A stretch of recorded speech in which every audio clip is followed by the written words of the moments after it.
তো কালকে শিবরাত্রি ছিল, তো আমি জল ঢালতে গেছিলাম মন্দিরে। ওখানে গিয়ে দেখি ছোট ছোট 4-5-এর বাচ্চাগুলো জল ঢালতে এসেছে।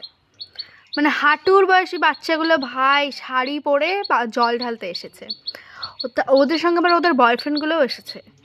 ওগুলো আবার 6-7-এ পড়ে। মানে ম্যাচিং করে ম্যাচিং ম্যাচিং শাড়ি পাঞ্জাবি পরে এসেছে। মানে দেখে আমার মাথায় নষ্ট। 4-5-এর বাচ্চা নাকি প্রেম করছে।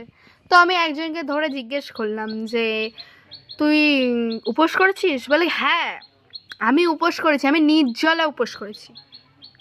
মানে আমার শুনে মাথায় হাত, ওইটুকুরো বাচ্চা ওর বয়ফ্রেন্ডকে পাওয়ার জন্য নাকি নির্জলা উপোস করেছে। আমি বললাম কি আগেরবারও ঢেলেছিস না এবারই? বলে কি না, আমি আগেরবারও ঢেলেছি। ভাবো ওদের মানে ওর নাকি 2 বছরের রিলেশনশিপ। মানে শুনে আমার মাথায় নষ্ট ভাই, ওইটুকুনো হাঁটুর বয়সী বাচ্চা মানে কি নির্জলা উপোস করেছে বয়ফ্রেন্ডকে পাওয়ার জন্য, একসঙ্গে জল ঢালবার জন্য মন্দিরে এসেছে। মানে কি বলবো এগুলোকে আর।